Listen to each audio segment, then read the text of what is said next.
अस्सलामुअलैकुम guys, welcome back to my YouTube channel arts coaching. तो friends, ये political science chapter 2 part 3 और हम इसमें पढ़ने जा रहे हैं कि सोवियत संघ का विघटन क्यों हुआ। यानी कि हम शुरू से यही बात पढ़ रहे हैं कि सोवियत संघ के ख़त्म कैसे हुआ। हमने चैप्टर का नाम ही है कि दो ध्रुवीयता का अंत। तो लेकिन फिर भी कोई ऐसा कथन, कोई ऐसा कौल या कोई ऐसा स्टेटमेंट ज़रूर होगा या कोई ऐसा पैराग्राफ में लिखी हुई कोई सी बात ज़रूर होगी जिसको कह के, जिसको रख के, जिसको दिखा के हम ये स्पष्ट रूप से कह सकें कि हाँ, इसी वजह से सोवियत संघ का अंत हुआ। तो चलिए अब हम पढ़ते हैं बुक में कि हमारी बुक में क्या लिखा हुआ है। और आई होप कि आपने खुद से रीडिंग कर ही ली होगी। नहीं की रीडिंग तो वीडियो को पॉज कीजिए और जाके पहले रीडिंग कीजिए। एटलीस्ट अभी के लिए तो ये वाला तो ज़रूर, मतलब कम से कम ये टॉपिक तो पढ़ लीजिए। तो देखते हैं कि विश्व की दूसरी सबसे बड़ी महाशक्ति अचानक कैसे बिखर गई। मतलब हमारा इस तरह जो है शुरुआत होती है कि आखिर बिखर कैसे गई इतनी बड़ी महाशक्ति होने के बावजूद। तो ये बात सिर्फ इसलिए जानना ज़रूरी नहीं कि सोवियत संघ का अंत हो गया और साम्यवाद जो है उसका अंत हो गया, बल्कि ये किसी भी राजनीतिक व्यवस्था के पतन की लिहाज से भी जानना इस बात को बहुत ज़रूरी है। यानी कि किसी भी हुकूमत के गिरने से, किसी भी शासन के गिरने से और किसी भी मतलब शासन का ख़त्म हो जाना, किसी हुकूमत का गिर जाना, इस लिहाज से भी ये जानना ज़रूरी है कि आखिर वो कौन सी गलतियाँ थी और या फिर वो कौन सी जो है नीतियाँ थी जिनकी वजह से इतनी बड़ी महाशक्ति विश्व की बिखर गई। अगर हम में से आगे चल के किसी को ये अपॉर्चुनिटी मिलती है या किसी को ये मौका मिलता है कि हम जो है अपनी इंडिया की लीडरशिप कर सकें, किसी स्टेट की हम किसी अच्छे ओहदे पे पहुंच सके, तो हम अभी से, हम बचपन से ये बात जान लें कि हमें कौन सी गलती नहीं करनी है और कैसे अपना शासन चलाना है और कैसे लोगों की बातों का ख्याल रखना है, अपने कानून के प्रति, अपने देश के प्रति वफादार रहना है। हमें गद्दारी नहीं करनी है, जो हमारे कानून ने कह दिया हमें उसी पर अमल करना है। तो इस लिहाज से भी हमें आज ही सबक सीख लेना चाहिए और ऐसी गलतियाँ दोबारा न करने की ठाननी चाहिए। तो आगे लिखा हुआ है कि इसमें कोई संदेह नहीं कि सोवियत संघ की राजनीतिक आर्थिक संस्थाएं अंदरूनी कमजोरी के कारण लोगों की आकांक्षाओं को पूरा नहीं कर सकी। यही सोवियत संघ के पतन का कारण रहा कई सालों तक। मतलब कि यही बात इस वाले पैराग्राफ में लिखी हुई है कि उसकी अंदरूनी कमजोरी, जो उसकी अर्थव्यवस्था इतनी ख़राब हो गई थी और जो उसकी राजनीतिक व्यवस्था एकदम सत्तावादी हो गई थी, लोग सिर्फ चेयर्स के लिए लड़ रहे थे, तो उसकी वजह से भी जो है ये कारण रहा। जाहिर सी बात है, यही कारण होता है। और कई सालों तक अर्थव्यवस्था गतिरोध सी रही और इसकी वजह से जो है सोवियत संघ की आबादी का एक बहुत बड़ा हिस्सा, बल्कि बहुत बड़ा हिस्सा क्या, पूरा सोवियत संघ ही कुछ लोगों को छोड़कर जो है उसको शक की निगाह से देखने लगा अपने शासन को।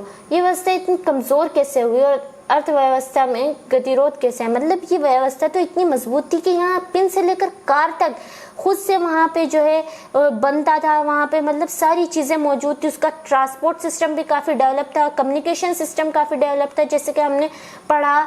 तो फिर आखिर ऐसा हुआ कैसे? इस सिलसिले में एक बात तो एकदम स्पष्ट है कि सोवियत संघ ने अपने संसाधन का अधिकांश परमाणु हथियार और सैन्य साजो सामान पर लगाया। तो फ्रेंड्स, मतलब वही बात हुई ना कि हमेशा दूसरों के प्रति, मतलब कहते हैं ना कि जो हसद रखते हैं, तो मतलब हसद तो नहीं कहेंगे क्योंकि अमेरिका भी ठीक नहीं कर रहा था, तो हमें ये बात कहना गलत हो कि चलिए इस बात को छोड़ के दूसरी बात कहते हैं कि मतलब कि दूसरों हमेशा उसकी बराबरी मुकाबले में लगा रहा, अपनी ना देख के ज़्यादा से ज़्यादा जो है उससे आगे बढ़ने में लगा रहा। तो इसलिए उसने ज़्यादा अपना संसाधन, अपना पैसा, जो उसका मुनाफा आ रहा था वो सारा उस पर खर्च करा था, सैन्य साजो सामान पे।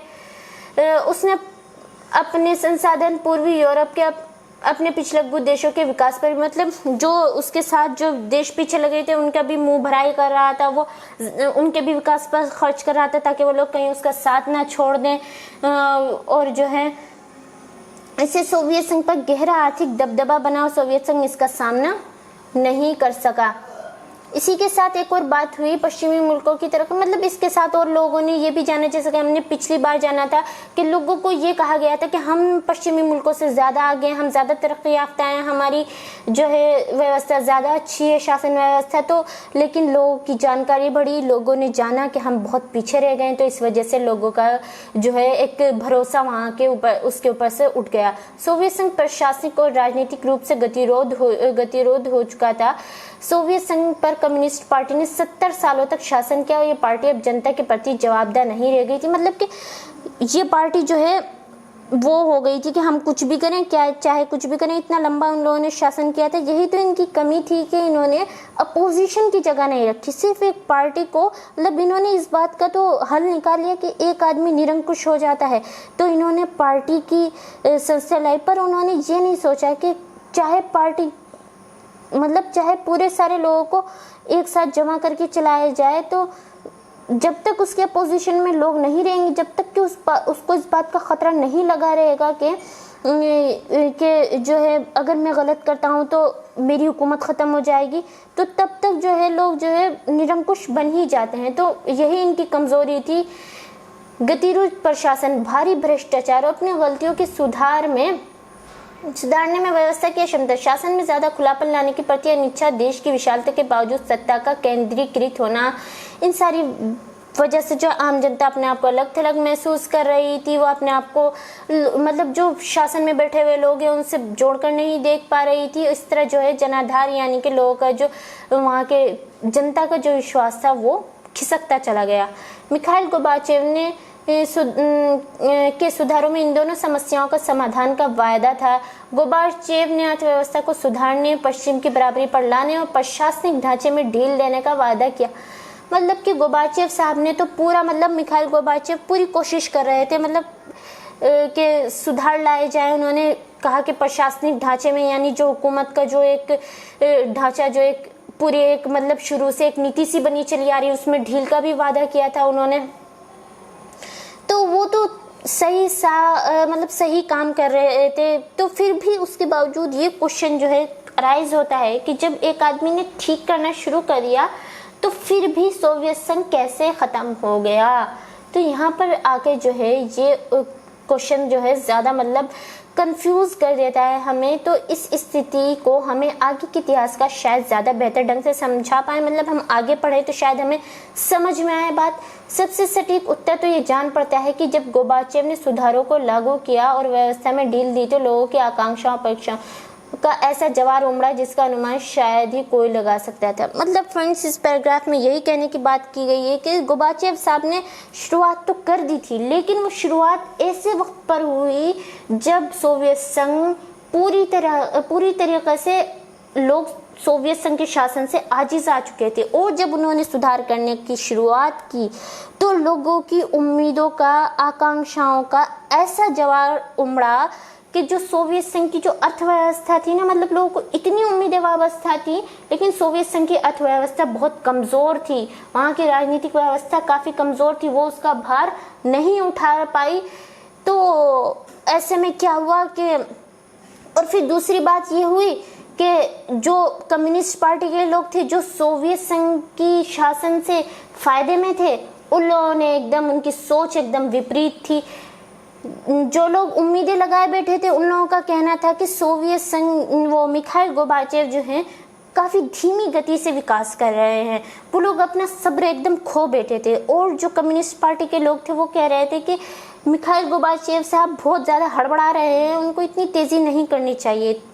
तो इस तरह क्या हुआ कि लोग आपस में दो हिस्सों में बंट गए और जो लोग मिखाइल गोर्बाचेव के साथ थे उनका भी जो है मुंह भंगा हुआ, ना कि मतलब वो ना इधर के रहे ना उधर के रहे, यानी कि मिखाइल गोर्बाचेव अपनी ही नीतियों का खुद सही से जो है बचाव नहीं कर पा रहे। तो ऐसे में मतलब सब तहस नहस हो गया, उनकी कोशिशें जो है नाकाम होने लगी। तो आगे देखते हैं आगे क्या लिखा हुआ है कि इन सारी बातों के बावजूद संभवतः सोवियत संघ का विघटन ना होता। मतलब कि मिखाइल गोर्बाचेव साहब की इतनी मतलब हरकतें तो नहीं कहेंगे, मतलब इतनी कोशिशों के बावजूद और उसका कोशिशों का लोगों का इस तरह विरोध कर देने के बावजूद भी था कि नहीं टूटता शायद के सोवियत संघ, लेकिन एक घटना ने अधिकांश पर्यवेक्षकों को चौंकाया। और सोवियत संघ के लोगों को भी चौंकाया दिया। वो घटना क्या थी? वो थी राष्ट्रवादी भावना और संप्रभुता की इच्छा के उभार की घटना। रूस और बाल्टिक गणराज्य एस्टोनिया, लताविया और लिथुआनिया, यूक्रेन तथा जॉर्जिया जैसे।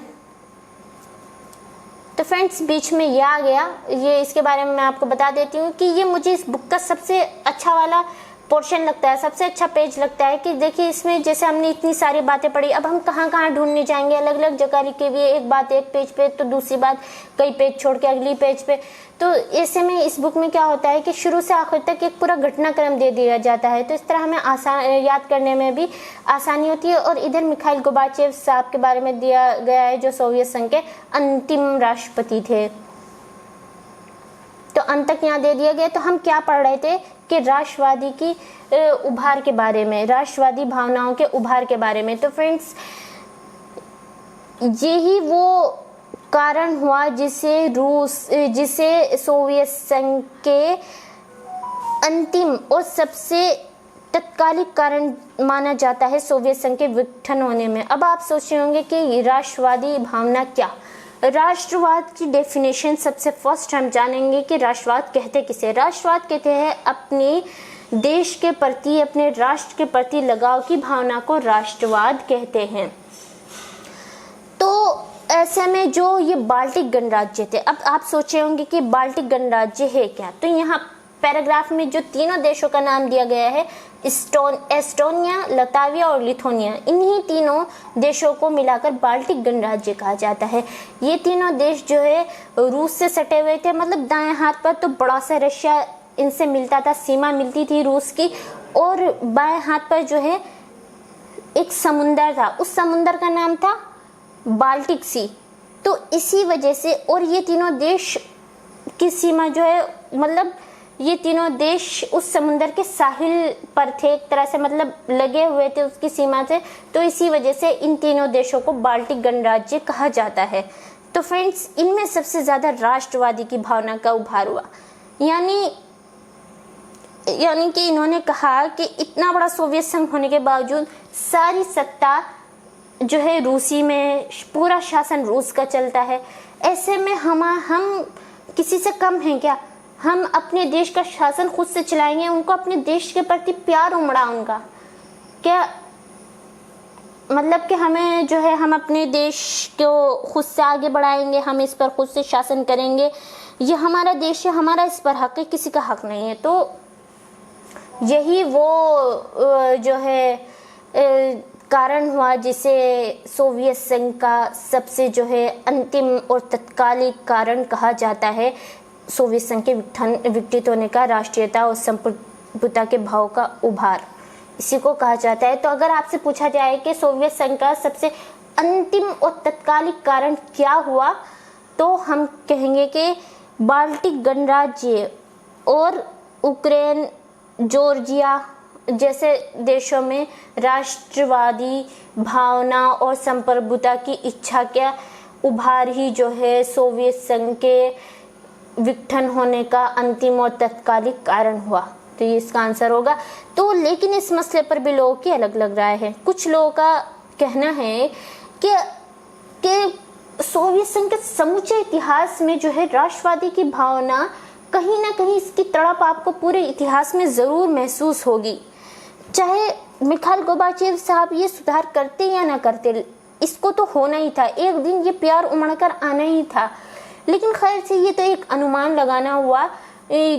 और जो है फिर कुछ लोग इस बारे में, फिर लोग इसी मुतालिक से कहना है कि मिखाइल गोर्बाचेव ने सुधार करके जो लोग असंतोष थे, जो राष्ट्रवादी लोग जो असंतोष थे, उनके संतोष की सीमा को इस हद तक भड़काया कि वो जो है धीरज खो बैठे और उन पर जो है शासकों का नियंत्रण नहीं रहा।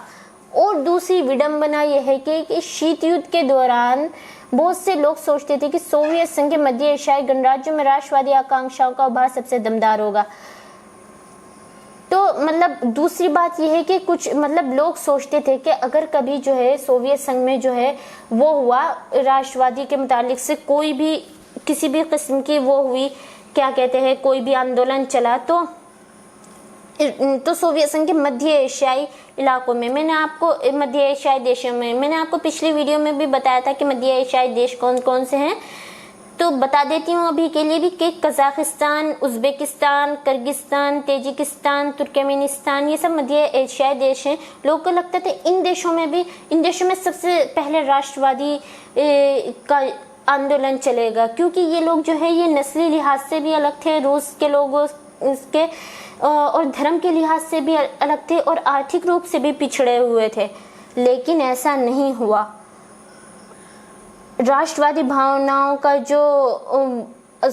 जो आंदोलन छिड़ा वो छिड़ा यूरोपीय देशों में, और जो फिर भी समृद्ध देश थे, अच्छे देश थे, उनके हालात अच्छे थे, उनमें जो है राष्ट्रवादी भावनाओं का जो है उमाड़ और जवार सबसे पहले आया। जैसे कि कुछ देशों का नाम जैसे रूस, यूक्रेन, जॉर्जिया और बाल्टिक क्षेत्र में जो है ये राष्ट्रवादी आंदोलन सबसे प्रबल नजर आया, क्योंकि यहाँ के आम लोगों की सोच, आम लोग जो है अपने आप को मध्य एशियाई लोगों से थोड़ा अलग महसूस करते थे। इनके आपस में बनती भी नहीं थी, क्योंकि इनके धर्म भी अलग थे, नस्ल के लिहाज से भी अलग थे, इसलिए। और इन लोगों की एक सोच ये भी थी कि ये लोग आर्थिक रूप से पिछड़े हुए हैं, और इनको अपने साथ लगाए रखने की वजह से जो है हमारे ऊपर ज़्यादा खर्चा बैठ रहा है, हमारी पूंजी ज़ाय हो रही है इन लोगों को अपने साथ लगाए रखने की वजह से। तो हमें इसकी भारी कीमत चुकानी पड़ रही है। तो यहाँ पर लोगों के, तो इसी वजह से वहाँ पर राष्ट्रवादी भावनाओं का आंदोलन चला, राष्ट्रवाद आंदोलन चला, और लोगों को मतलब कि हम अलग रहेंगे, अलग देश में रहेंगे, लोगों का मतलब अपने देश का शासन खुद से चलाएंगे। अपने देश के प्रति उनका जो प्यार था वो उमड़ कर आया, जिसकी वजह से सोवियत संघ आखिरी हिस्सों में पूरा विकसित हो गया। तो यही एक जो है कारण रहा। तो हमने पढ़ लिया, अब सोवियत संघ का विघटन हो गया। अब हम जो है अगली वीडियो में जो है उसके मतलब क्या क्या अंजाम हुए ये सब पढ़ेंगे। तो आज के लिए इतना काफ़ी है। तो फ्रेंड्स, अगर आपको मेरी ये वीडियो पसंद आई तो वीडियो को लाइक कीजिए, अपने दोस्तों के साथ शेयर कीजिए, मेरे चैनल को भी सब्सक्राइब कीजिए, ताकि जब भी मैं कोई वीडियो डालूं तो आपके पास नोटिफिकेशन सबसे पहले पहुंचे। नोटिफिकेशन बेल भी ऑन कर दीजिएगा पहले। और जो है अगर आपके कोई क्वेश्चन हो तो उसको कमेंट बॉक्स में ज़रूर मेंशन कीजिए। तो चलिए मिलते हैं अगली वीडियो में, तब तक के लिए अस्सलाम वालेकुम।